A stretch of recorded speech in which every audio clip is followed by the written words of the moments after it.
Hello, everyone, and welcome again to another wonderful edition of the Africam Show. And we get to start off with a hippopotamus outside of water. How wonderful! If you don't know my voice, it's me, Trishala, and it's all of you. And thanks for joining us. We have lots of hellos already. From Cindy from Texas says, I hope everyone is doing well. And Gemma says, hello, everyone. And we have Tammy saying, hello, Trish and everyone. Hi, everybody. It's so wonderful to be able to explore the African bush with all of you. Oh, and there's Lola S. Hello from California. Hello, Lola. I hope you're having a very nice sunny time out there in California. I must say here in Cape Town, it's also pretty sunny, but the air is cold. Anyway. Do send in any questions and comments that you have, and we'll try to get through them as we explore the different camps around South Africa that we're so lucky to be able to kind of peek into the bush. Example right here is this hippo that's out of water. So I actually noticed when we were looking at the camps earlier, just before we started the Africam Show, that's looking pretty overcast. Pretty much overall. And here we're at Oliphants, and we see that we have a hippo that's out of water. Now, usually the hippo would stay in water, even if it's winter and it's cool, as long as the sun is beating down on them, they're going to stay in the water to protect their skin, because even though they look like they have really thick skin, their actual epidermis is pretty thin. So that means that their skin can crack and also be very painful for them. So they spend a lot of time in the water, and you can actually tell by the anatomy of their skull, right? So the ears and the eyes and the nostrils are all at the very top, so they can keep the majority of their body submerged while still having all their senses, aware. And so if the sun is obscured by some nice overcast weather and the clouds, then the hippos are quite happy to get out of the water and begin grazing earlier than they might ordinarily.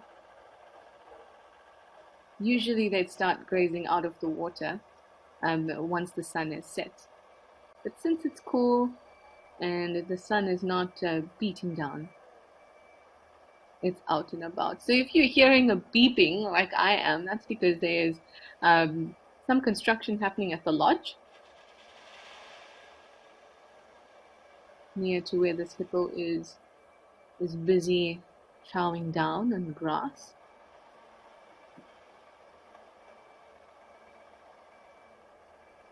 But I must say that she looks pretty undisturbed. I say she, but it's so difficult to tell sexes apart when it comes to hippos. Males have internal testes, so that's definitely not going to be an option. And as sometimes obviously there's a big size difference. Males are about 2 tons or so, while females are only about half that size. But if you don't have another hippo to compare it to, that can be difficult. Anyway, we've got a whole lot more hellos rather. We've got Rolling Trouble. Hi, Rolling Trouble. You say hi to Trish. It was nice to see you. Greetings all from the 41 degrees Celsius UK. Beam me over to South Africa, please. And that's from Suki Fulyun, who is melting in the UK. Yes, Suki, we know all about the poor heat wave that you're experiencing. Cool. So now we're over to the Nkoro camp, where we have a lapwing. And it's obviously sitting on some eggs, or at least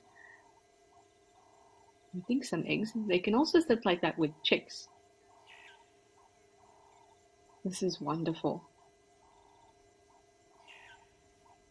I love the Nkoro camp. It's close to home because it's in the reserve I sometimes work in, but I used to work in quite often in the Sabi Sands. And black-spit lapwings are ground nesting birds. Excuse me. So they don't create nests in the same way as passerines or birds that live in trees do. Instead, they just kind of make a little a depression in the soil, and they hardly lie in it either, and then they deposit their eggs into it. And the eggs of a blacksmith lapwing. I mean, I've walked past those eggs and never and didn't notice it at all. And then you walk past again, and then you see it, and it must have been there before. Because they're quite mottled, so they're like a cream brown, white mottling, and that really helps them to camouflage amongst the leaves and the grass and the color of the ground. And when they're born, they're just so disproportionate and quite clumsy. You'll see them trip over as they try to follow their parents, but it's very, very sweet. Hopefully, now that we know that there is a nest here, we'll be able to visit this lapwing and see the progress, and hopefully not see it be raided by civets or snakes or monitor lizards. Eggs are a pretty, they're not really in short supply, but most of the time they're in trees. So, and they're so nutrient rich. So lots of animals will go after them if they can find them on the ground. We have some more hellos. Hello at Africam. This is Annika. I live in Danube in Germany, and we just love your camera as well. We're so happy. And we have Stephanie who says hello from Virginia. We've got a hi from Alison in Liverpool. Shame Alison's also sweating and melting. Now, Annika has a question. Annika, you would like to know, are there very few birds in South Africa? No, there are many, many birds in South Africa. It's just that birds are more difficult to see or to capture on the cam. They're obviously flying, right? So they're moving a lot. And so when we have a sighting like this, where we can actually sit with a bird for a while, or with like the black eagles, then we actually get to spend time with them. But South Africa has a huge amount of birds. We're have a very rich biodiversity when it comes to birds. There's something like 800 birds or so. I think I'm right. But there are plenty, Annika, I can promise you that. And we can definitely try to spend more time with birds. It's just that the opportunities have to also come our way. Hi, Bob from Kalamazoo. You say good day. Lola, you say thank you for explaining about the hippo. I was wondering if it was unusual for it to be out of the water during the day. My absolute pleasure, Lola.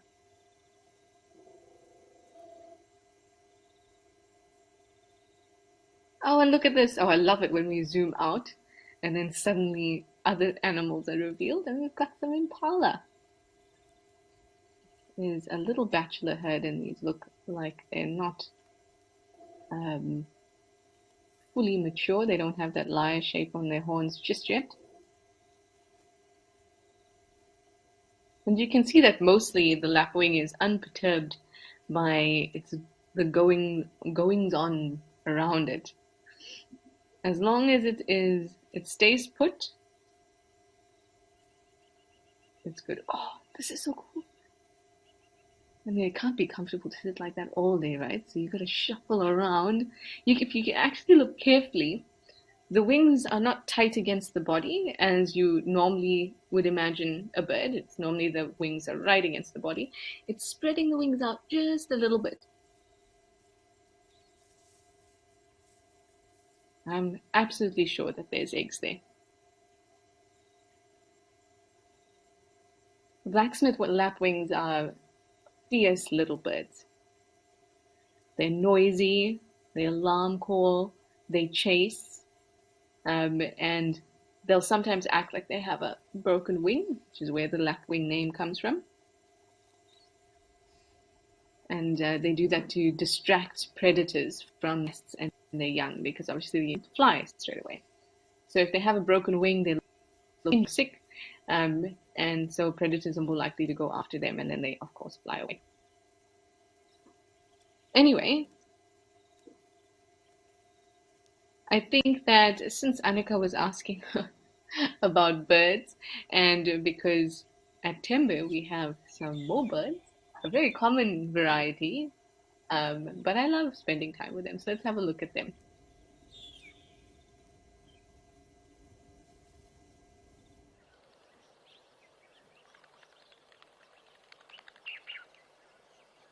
I can hear them, I think.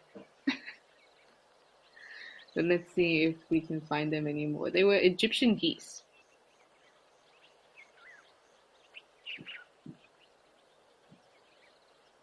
Egyptian geese are super, super common, very noisy, and can be very entertaining.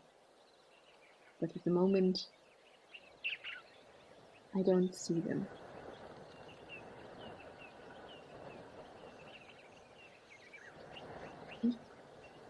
They're quite territorial as well. Oh, there, I just saw it fly because of the distinct white patch when it flies. And there we go. We've got a lovely pair. So they're quite territorial, and you see territorial fights between between one couple and another couple.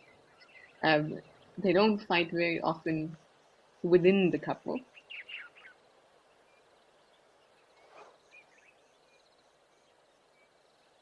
And they like eating grass seeds. Well, pretty much any seeds, but particularly grass seeds, and occasionally they'll take in bits of grass as well. But they need soft grass because they don't have teeth to grind grass in the way that herbivores do. So they go after softer grasses that they would see, they would find near the water's edge.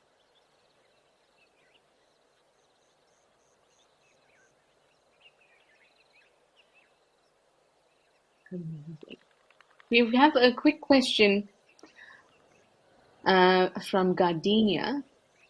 Hi, Gardenia. You'd like to know is why don't we see snakes climbing in the trees to get to sleeping animals, or just snakes in general? I did see the snake in the tree who got hold of the bird, but it was the first time that you had seen a snake. So, interestingly, snakes, or being able to detect snakes, is very difficult. And that's obviously because of their shape. And for us as humans, we seem to actually evolve changes in the way in which we see and additional color cone or color cells in order to better perceive snakes, as well as fruits and things like that. But snakes seem to be one of the driving forces too. And now we're at Tal looking at a reptile, which is perfect for answering this question.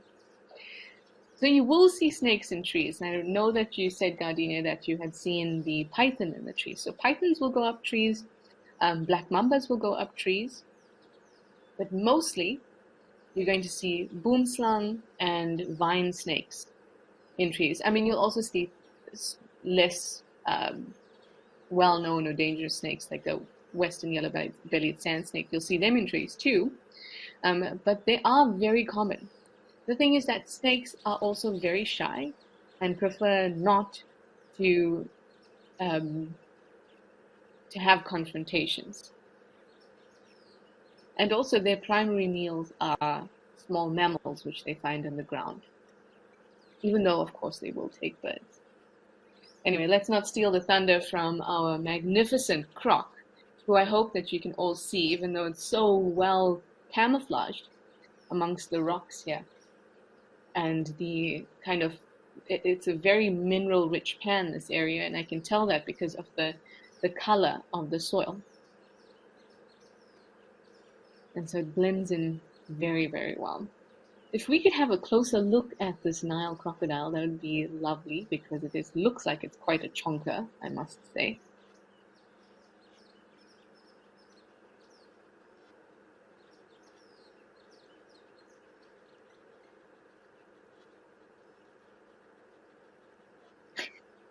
I'm also amused at the, looks like white-faced whistling duck that are standing on their single legs just above the crocodile there, unperturbed. They've also got an Egyptian goose on the left of your screen. And they look huge compared to the crocodile, but that's just because of their position within the frame. So you can see that our croc has its mouth open. So that tells me that despite being pretty overcast across the cams, like I said to you, it's obviously quite warm. And that's because, oh, I know this, because its mouth is open. And that helps it to cool down its body. And that's because there's thin and also very moist skin in the mouth, obviously. And the moist skin, when it hits the air, when it hits the moist skin, evaporative cooling happens, and then the blood that's moving through those areas also get cooled. Oh, amazing. We have some baboons. So this is probably on the other side of the river. This is at Olifants, and we had the hippo close by. And now we have some baboons that are just chilling out. You can see it's sort of a small group on the right-hand side, and they're busy grooming each other.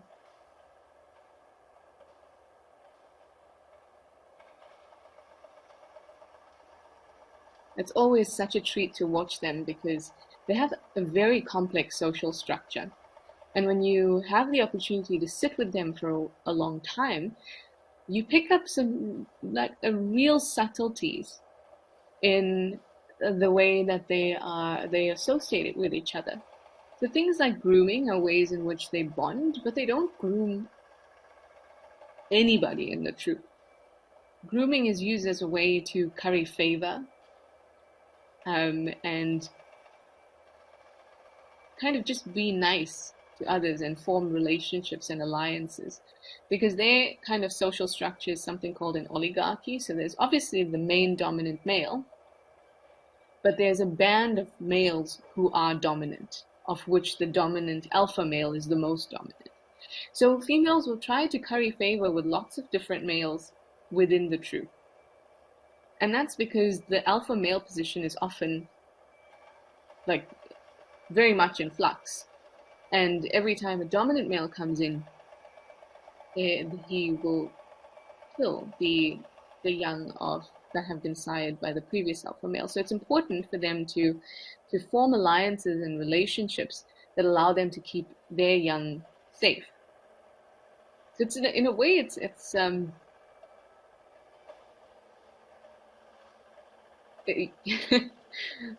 kind of selfish. I mean, it's everyone's looking out for themselves and the relationships that they form, in order for them to get something from it. You know, nothing's for free in the bush, except maybe ring-necked dove sightings. Those are usually for free. Ah, we have Tris Zop. You say you love hearing my soothing voice. Oh, wow, thank you very much. And explaining scientific information in a way that we can all understand, even if one isn't into biology that much. People don't even realize that they're into biology sometimes, but we all are. It's just that I feel like sometimes you get a little bit scared of sciences in school.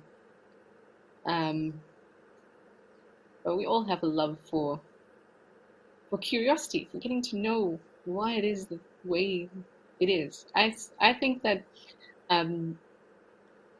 it makes things even more beautiful. It makes me even more curious, as opposed to just kind of explaining away things. I don't think it does that.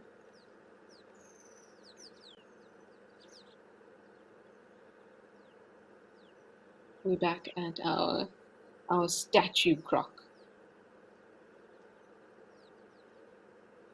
So crocodiles actually have, or Nile crocodiles rather, the actual color is kind of between a brown and an olive.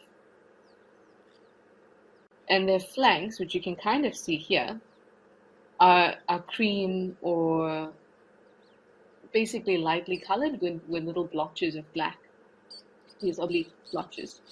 But it's because they spend so much time in the water, and they're always moving through soil and sand and pick up algae, that their actual color gets hidden by everything else. And you can see that in this case, this croc has picked up the color of the sand at this particular hole, and it has kind of dried on it. And you can't see that they actually have these black bands across, or dark bands rather, and are very, very beautiful. I do love crocs. They're really able to stay still for a long, long time. Okay, we have Darth Puffin. My question is, why don't you see crocodiles eat any of the birds just standing still? So crocodile will eat birds, but I guess let's start a little bit with the crocodile's biology. So firstly, they are ambush predators and they are opportunists, but they don't really go for small animals, especially not animals that are going to give away their position in any way. So let's say that this crocodile is waiting for to ambush something that comes through, which is unlikely because they usually ambush from the water. But let's just say that it is. If it snaps at, say, a bird that comes past, or this Egyptian goose as it moves away, it gives away its position. So it's going to wait until an animal that really wants to take comes past, instead of wasting the time that it's invested in being that ambush predator on a small bird like a lapwing.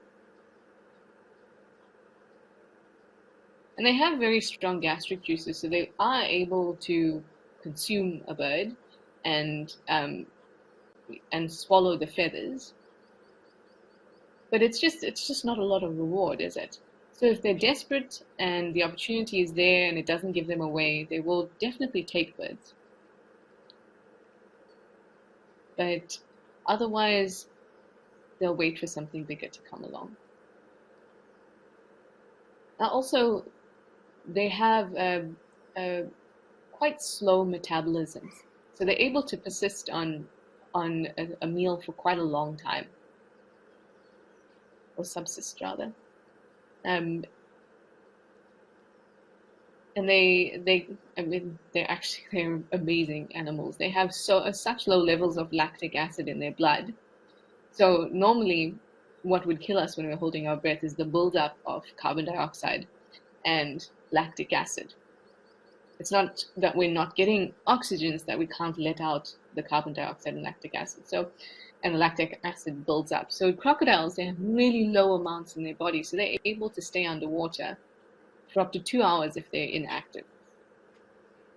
So that's just telling you or giving you an idea of how slow the processes are in a crocodile, and how it's okay for them. Oh, he moved his head. It's so sweet.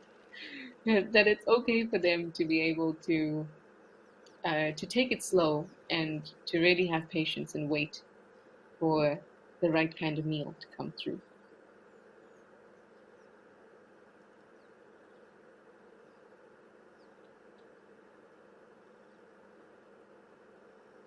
I guess it's decided that maybe its mouth's getting a little bit dry. Oh, nice. We have some spurfowl. See, we really are doing a bit of a birdie day for you. I think it was Annika. So there's two spurfowls that we get that have obvious red. So this one here is a Swainson spurfowl, and I can tell because it's got the red around the face, but it doesn't have red legs. And then the red-necked spurfowl has a red face plus red legs, but they're the only ones that you could possibly confuse. And they're called spurfowls because they have spurs at the bottom of their legs. See, like going back to the question about the crocodile, a bird like this, for a desperate crocodile, or a perfectly positioned crocodile, would be far more substantial than going after one of the other small birds that will easily fly away. So Swainson's spurfowls will fly, but they're essentially ground birds. In fact, it's one of the things that we look at because spurfowls and francolins, they often alert us to the presence of predators. And it's not the most reliable, but say you were with a leopard and then the leopard's moved off in the bush and now you have to go around in the road because you can't go through the drainage. That's when these alarm calls from spurfowls and francolins are really helpful because, oh, how fast was that? Because they do a very high pitched squeak that I'm not going to attempt to share with you, or at least my version of it. So it can tell you where the cat is moving through, perhaps, and then you'll look out for these ground birds that are, oh, hello, game drive vehicle. Ground birds that are not on the ground but rather on branches. Because if they're on branches, then it's likely that they're particularly scared of something and don't want to get near it. And our final greatest bird, I do love this nest. If you look at the right hand bottom corner of your screen where you can see a little yellow, that's our rose eagle chick. And unfortunately, it's tucked away quite a bit at the moment. But I saw it earlier and it was really looking amazing. Considering that if you remember the first time that we saw that chick, it must have been towards the end of May. The first time that we saw it, it was just this helpless, you know, down covered white, almost sickly looking thing. Obviously, it was not sickly. It's just that because it's so small and it can't lift its body up and it's got this sparse down fur on it, it can look quite sickly, unfortunately, and so weak and so vulnerable. And from then till now, I think it was the end of May, from then to now, we have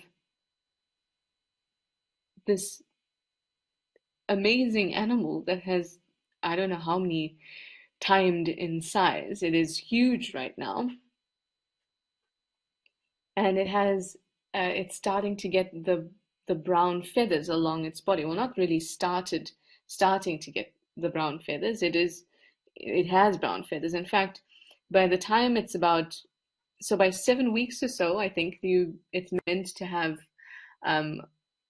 developed some pretty long brown mottled feathers, and the head covered as well.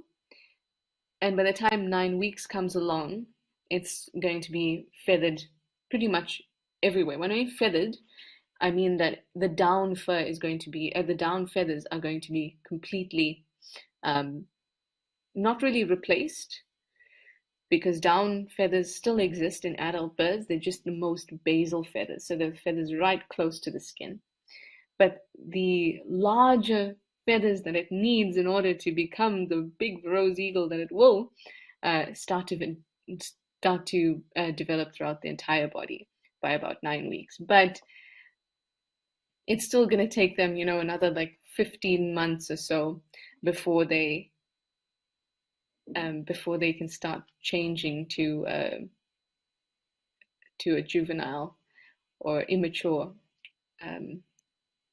plumage rather, and then even then a further couple years before they will be able to look like an adult. And when they're in between, when they're just born, they look definitely one way, and when they're adults, they look definitely the other way. And when they're in between, shame, they can be it looks a little like they have an identity crisis, but really it's us who are having an identifying crisis, because it's very difficult to identify juvenile or immature versions of birds of prey. At least it's looking at us now. Oh, directly at us. Isn't that lovely? It's almost like they saw the camera. Oh, amazing. We had so much content today, everybody. Really had such a wonderful time. And thank you so much for joining us. I hope that I'll see you again soon. And please keep watching the cams and experiencing the bush wherever you are. Bye for now.